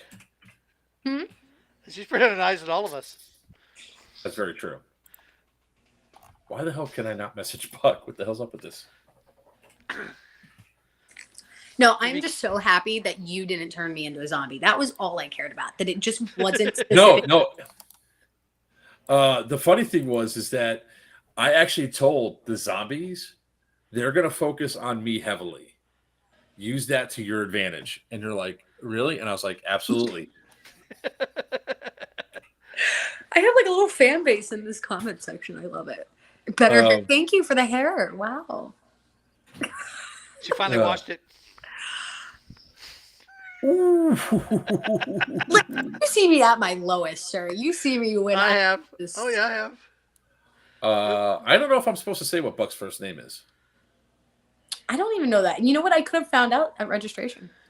I know what it is. Name. I know what it is. Just can't remember right this second. Oh, actually, yes, I do because I. He'll be on in a second. He's on Facebook. Yeah. Can you hear me? Mm-hmm. Yeah. Yeah, we can hear you. Crap! I can't hear you guys because I got a phone call. Dang it! I'll be back. You're literally like the lowest. You're like 4 or 5. Skippy. There she is. She's back. Every time someone calls me when I'm on this live, it immediately makes you guys all muted, and then I can't talk. Be on your laptop. Well, I was taking pictures at a friend's gender reveal, and then I was like, okay, well, now that we're done, I'm going one of your rooms that actually has Wi-Fi. Thanks, guys. I mean, Jason. Hey. What's up, Jason? Hey, he was at Arsenal this weekend. Yeah, he was. Yeah. There she goes again. Hi and bye. It's like Buck sometimes, kind of disappears. Yeah, Buck will be back. Buck will be on. He's getting all set up, so we can at least have him on. I'm getting spam called, and every single time I get a call, it kicks me off. You can always put on Do Not Disturb. Of course, you'll forget to turn it off, and that'll be even funnier. Yeah. But no, look, Dead Blood is always like one of the funnest aspects of the game for me. I literally look forward to just getting shot up on Sunday. And my ankle is doing a little bit better. Thanks for asking. Your concern is genuine, not. Yeah, so heartfelt. I can see it all coming into me now. Asshole. Jason, cry me a river. No, that one hurt. I did the same thing I did at the thing. My legs essentially made the number 4. So listen, the best one of the weekend was Che just absolutely face planting in a ditch. Like, I'm sorry, that in the woohoo, where's Che?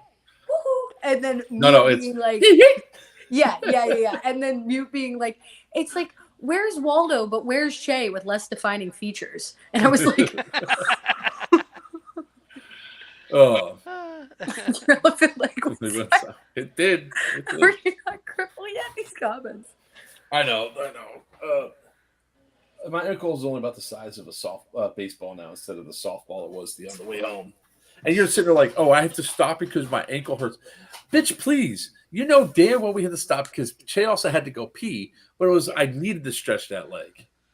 See, my goal is always just I know that I can outwait one of you all.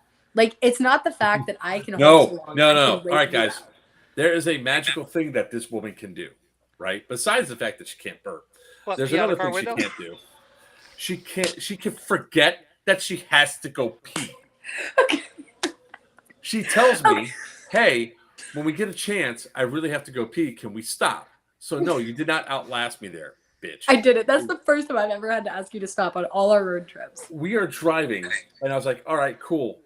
I see places for eat. Let's go ahead and pull off here." And as we pull off, I'm like, "There's got to be a gas station here somewhere." No, there is That's no for like gas 15 station. minutes. For 4 miles, there's no gas stations, and we end up saying, "I say, screw it. Let's just go to this grocery store real quick."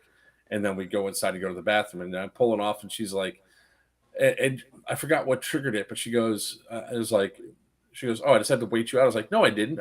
You said you had to go pee." She goes, "Oh, I forgot." Okay, well, to be How fair, do you forget to go pee? well, I had to say, Kinda like I that knew I was squirrel gonna thing. have Squirrel. to go pee, and I was like, you know, like let me know, like if we can pull over soonish, because I know I'm gonna have to. And then by the time we went to do it, I forgot. Like She froze? No, you froze. I froze? Yeah, I'm not you freezing. must have, because I could. It was just so damn funny that she said, "I forgot," because of course when she mentioned she had to go pee, then you think about it, it's like, oh well, now I got to go pee. So then here I am driving. I was like, all right, we got to go. technically, I outwaited you though because I could have waited longer. Hang Oh, on, I could have kept dog's going out. too. I could have probably gone for another 10, 15, 20 miles at least, and then you might have remembered again. But now that I know you can forget to pee, I'm going to make sure to remind you that you said you had to go pee, so that we're pulling off. It's actually your fault. Just distract me, okay? Give me another one of those jobs that sends me down the rabbit hole, and like I'll just forget. I know that was kind of awesome. You go down the rabbit hole trying to find a new AO. Oh, let me tell you, in that car for like 3 hours, I'm like, here's this number, you need to call this place and this place, and then half the place is burned down. Like, how They many did. fires are there, like in this country? Because they're all burned down. It's the Northeast. The fires are for insurance reasons. The second you get back in the car, you remember, then it's the worst.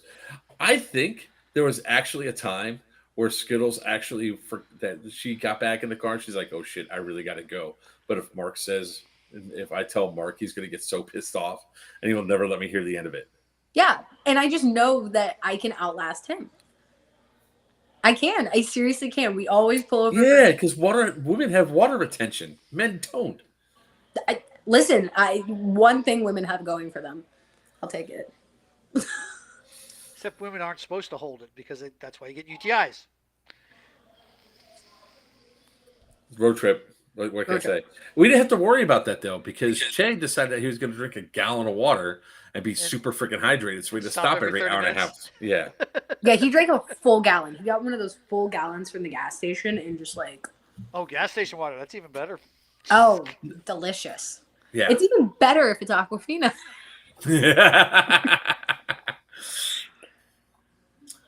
We We're were taking trying bets him on at which all. one of us can hold our pee longer. Oh man, it was. But you were missed, Weiner. It was a very fun event. I know.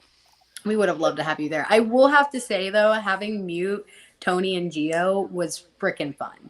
I kept running into like Tony pushed, man. I'll tell you, for like I would turn around, I was like not expecting that. I was like, holy crap. Tony, listen. Tony's like, so Tony never actually, I think, was ever on my like at a game where he was on my side. Yeah. And then he shows up there, and I was like, "Move! If you don't move, I will shoot you. Yeah, if you you're will. behind cover, you are wrong." And the next thing you know, he's like, he's not messing around. And the next thing you know, Tony's up front, Mute's up front, Gio's up front. When we went rushing back with the HVT, Tony was like trying to keep up with me. He goes, bro, he said it at dinner Sunday night. He's like, bro. I was like, are you ever gonna stop? Because we were running. I was like, I gotta get going. I gotta get moving.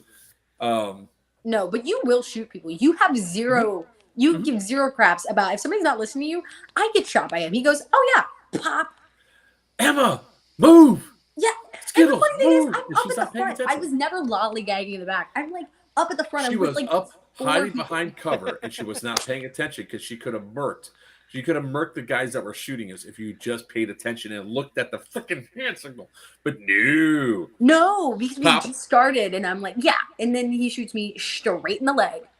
Let me tell you, it was fun. Was there a head count of how many Marxists there were? Evidently, there was 98 tickets sold, but only 54 made it onto the field at the start of the game. Dang. And we had, within an hour, we were down to 32. And at the end of the day, we ended up with 31. Yeah. I walked off. I got sick of it. I was dead tired. After we got the HTV to where we were going, I was like, dude, I'm out. I had run around so much. Listen, babysitting Todd, I just want to talk about. I have never babysat a grown man, and let me tell you, love Todd. But he would run off. None of our team's paying attention. He would run off somewhere and he'd get killed.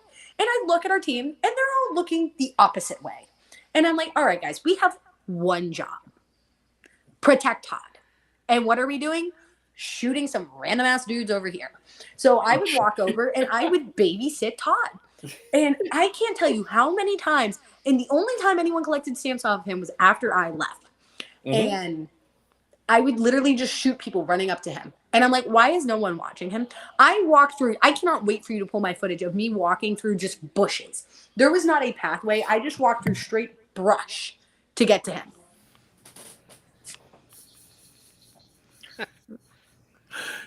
I wish she was wrong. She wasn't. She wasn't wrong. It was, no one paid attention to him. It was one of those things where it was definitely a problem. But Todd ran off. I love the man, but he ran off, and I'm like, where are you going? Look, you can stay off.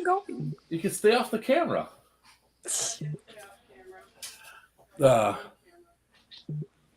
When me and Joker had our encounter, he just walked towards me. I did. No, Todd wasn't shooting you in the ass. I was.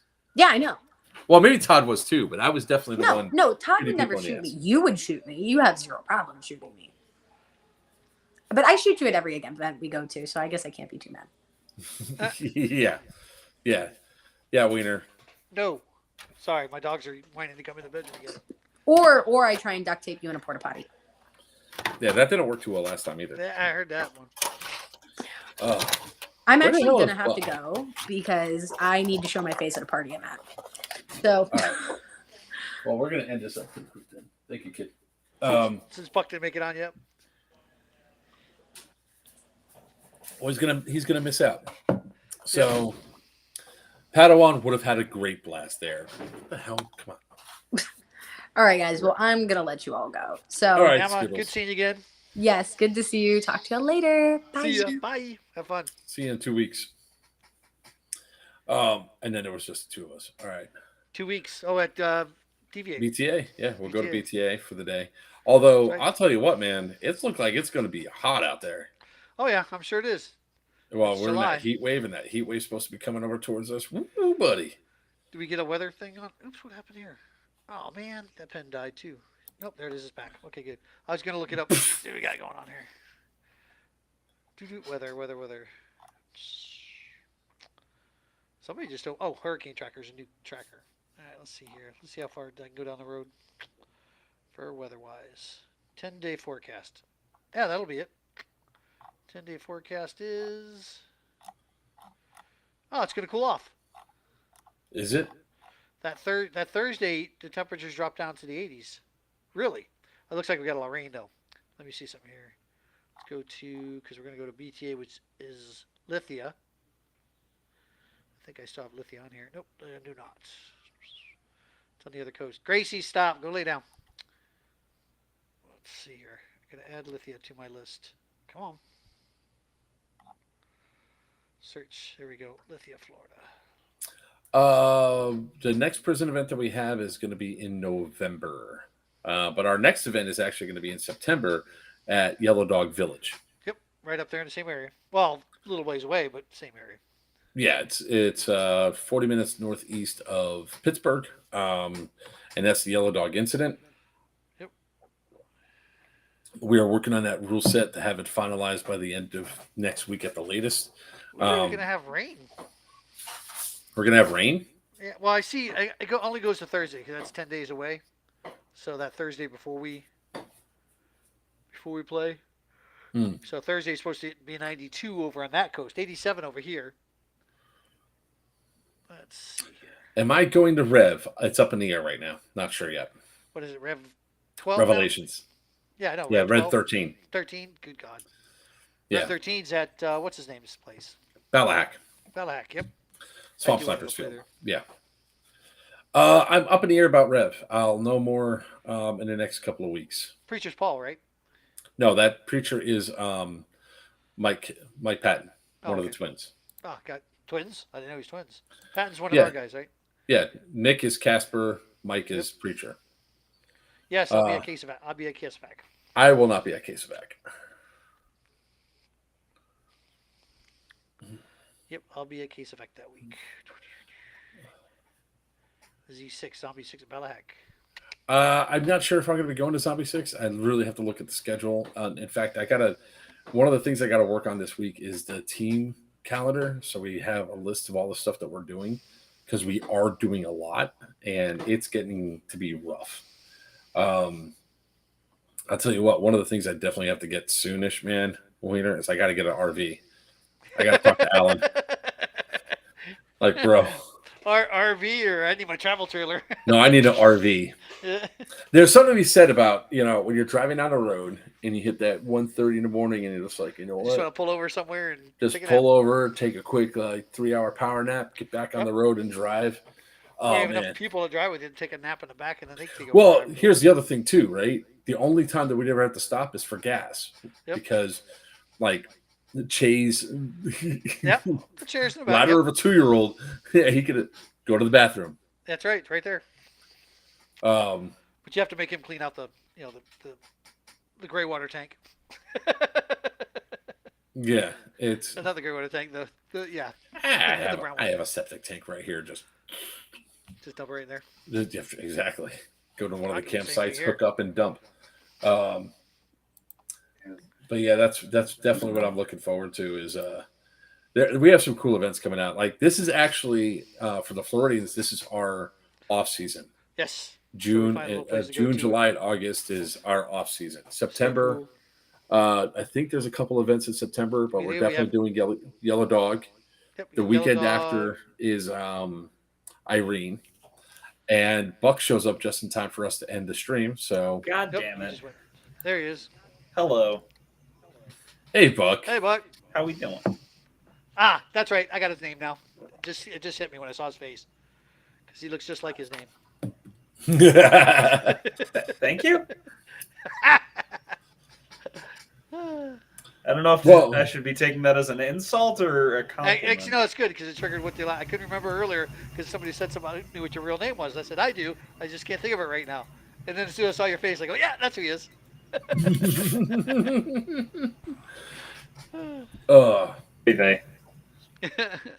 Now it was really a one of the things that we have to do is for like traveling on is I need an RV. Sane? Are you Buck? Sane? Same.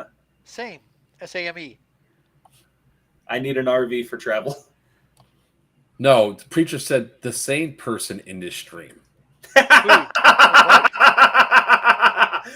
Oh, wait, that's hold on. A stretch. Is it Chad? Preacher, even I know that's not true. I'm just the young one that comes in with stupid ideas that some people like sometimes. That's me. Someone who snores so loud you can't sleep.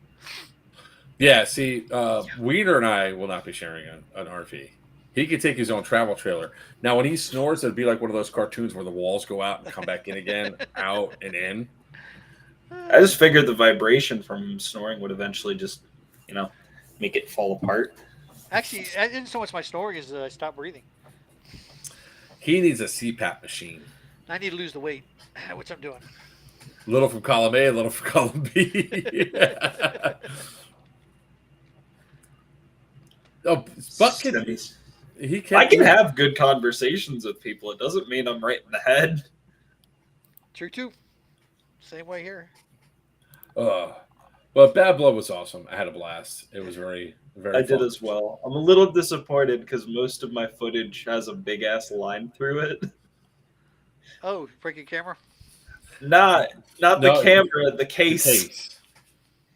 So the first video that I actually started recording, this was a game open. I was in a tunnel right over by airfield, and some guy, it looked like it was damn near deliberate, two-tapped. Once hit it, cracked it right across the side, hit it one more time, and broke the glass out. I was a little mad. But hey, we got some decent footage. I got a really funny shot where I snuck up in Fort War, and there were, I think, like 4 guys that were pressed up against the wall. I was like, "Hi!" Bang. Shot 3 of them, then another one. He tried to get me right before it was too late, and then someone else on Tribal came up and popped him from behind as well. It was a good day. Still mad.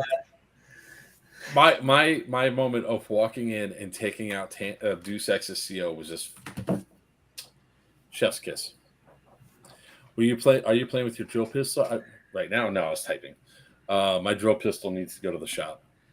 It started binding up. That's the only reason why Brad didn't get taken out. He got so damn lucky. Because that first shot, I had to adjust and I had to pull back, and yeah, he got lucky. So the Warple Bunny broke, and now the drill one broke. The Warper Bunny's working again. It got fixed. Okay. Now the drill gun needs to be fixed. No, I did not bring my knife, and I made a mistake. So I want to talk about this as sort of like the ender of the stream. So when it comes down to something I warned about, like don't get new kit, unproven stuff, and go out to the field. Don't know yet for Casevac. Won't know till to see what the ticket sales are. But I got a new battle belt because I decided I didn't want to bring my full-on one because I wanted to drop weight, a lot of weight, and that was a mistake. That battle belt was heavy. That battle belt did not fit right. It did not hold. My pants started dragging, and it was just a problem the entire weekend. So I learned that. I learned my own lesson, so I could reiterate once again. Don't bring something unproven out to an event. I did get a couple of knife taps because I learned very quickly when people go, "Hey, are you dead?" They're not going to question when you say, "I'm good." You never say, "I'm dead." You just need to go, "Yeah, I'm good. You're good." Walk right up and just... Well, that's given an indication. It's a yes or no question, Buck. And you're tribal. Yeah, I know. I still successfully completed the entire event and all that without my double fanny pack. Somebody did ask why I don't ever be CO for these events. And for this particular event, the reason why I don't want to be CO is because I literally, part of the job that I do out there is the stamp collecting. And I haven't seen anybody do what I do. You know, going out there. Rare to get anybody that does what you do, because most of the stamp collectors are guarded like a heavily armored vehicle. It's weird. It's just, I mean, you can, you know what? I'm gonna mute you so you don't fucking interrupt again. There you go. People just, I don't know what it is or why I'm able to do it. I could just do it. I could just walk into the enemy. Walk right up to the enemy CO and put my hands on them. And that's part of one of the things that we needed, especially. Now, I will say that, you know, when I left the Marxist with the HVT for about 45 minutes, when I came back, the complaints were pretty accurate of, where the hell were you? We had no direction. Preacher, you can't walk, brother. I would say yes, man, but that place has too much elevation, man. I mean, I'm just saying it from a realistic standpoint, like not to rag on preacher. I mean, if things get resolved, man, by all means, go for it. But we have near vertical inclines going in and out of the fish bowls. It's There are rough. definitely certain parts where it's going to be real hard for you. Yeah. Even if I bring the action track chair back up again. So. Got a year. Got a year what? He's got a year to get better. Just got to make that Just round get more strengthened round. up. Round is a shape.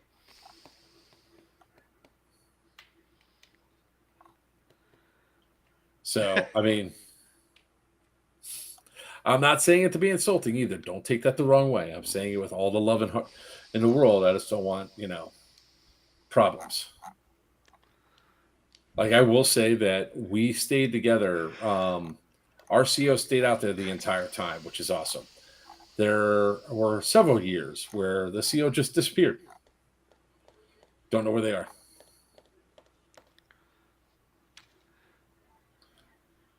So,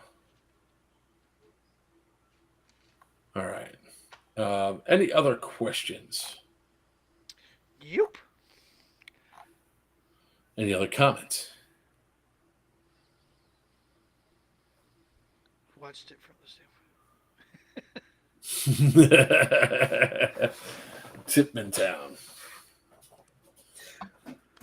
I was also in Tipman Town for the last 30 minutes. Where were you?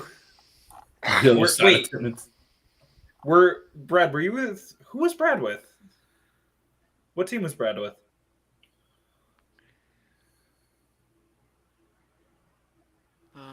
Green. He was the Green CO. Oh, wait. Oh, damn it, AWOL. I will say that if it would have lasted to the end, I think the scores would end up differently.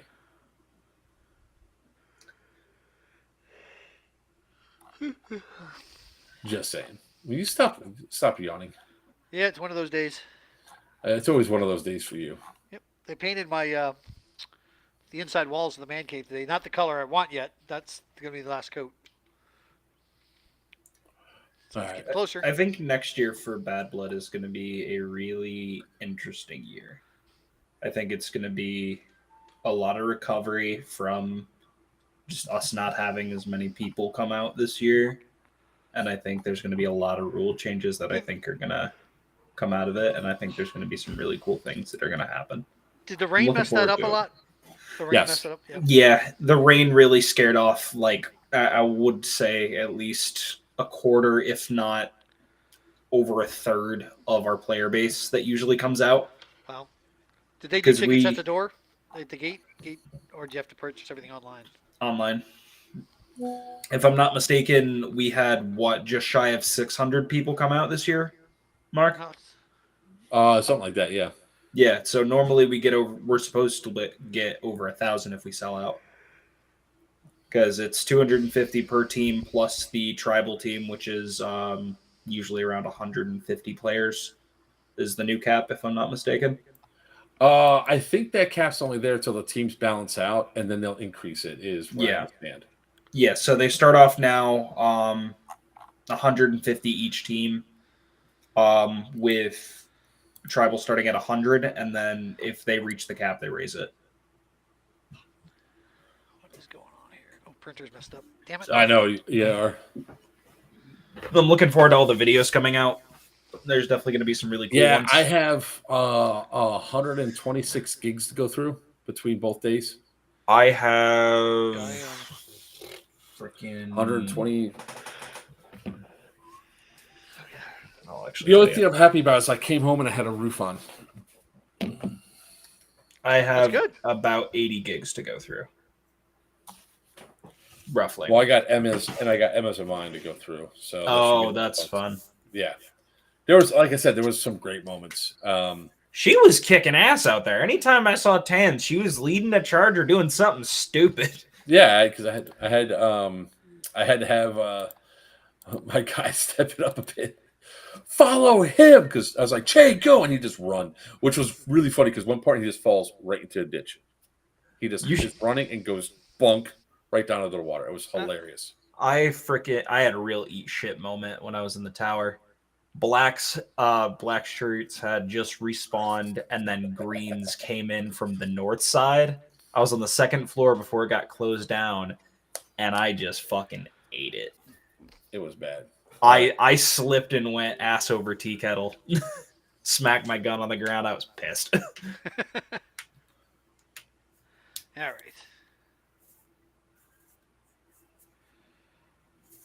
Let's see. What the hell? What you looking That's at? weird, Smurf. I don't know what that is. Facebook's being weird. Oh. Yeah, it was really an awesome game. It was fun times. So I just want to talk about a couple of things before we go off for the night. Obviously, we have Yellow Dog Incident. I'm going to be talking a lot about that on Thursday. I'm going to be doing a stream from 8 o'clock to 9 o'clock talking about Yellow Dog. Thursday night. People have questions, so I want to give them some answers. Okay. Looking forward to have some of those hash stuff going through. And the Pew Pew at C2. Tomorrow I'm making a supposed to do it today, but I got to do it again. But I got to make some phone calls here about Pew Pew at C2. I think we're only down to about 10 cabins left. Oh, nice. If you guys are interested, check out Pew Pew at C on Facebook. The link's in there for. Actually, I could probably pull up the link.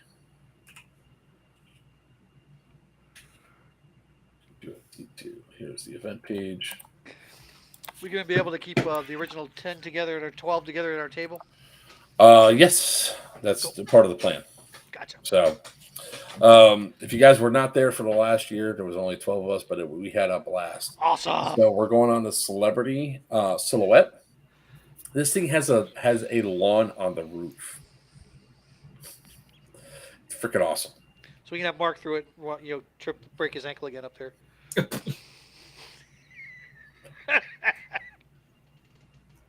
What is the Actually, the only person that has broken bones playing airsoft is who again? Me. I did break my leg doing a JTF mission. Wasn't called JTF. It was called Tier 1. Tier 1 mission. And I walked off the edge of a culvert and snapped my left leg. I've twisted my ankle several times playing airsoft. I twisted my ankle. I've done that, but that's the major injury I got was I broke my leg. Luckily it was Saturday night, so Sunday wasn't too bad. I mean, I did stick around, but I didn't play. My worst. Walmart had crutches, thank God. My worst was a shoulder dislocation, but the tendons in it are already screwed, so this thing comes out no problem. Ah, gotcha. Yeah. So, but check out Pew Pew at C2, guys. What it is it's a cruise for airsofters. We're still trying to work with Bahamas Airsoft to get some Pew Pews and Bahamas Paintball to have some Pew Pews over there, so we can go play when we get there. So we can play and have some good times. So other than that, we're looking forward to seeing you guys on future stuff. So yep. Until next Got time. some stuff we're working on. New Breed has some stuff they're working on. So hopefully we'll have some information next month or so for events. So with that being said, I'm Joker with Players Wanted. With me, it's not a party till he comes out. Weiner from New Breed Airsoft and Buck. And until next time, may your BBs fly true.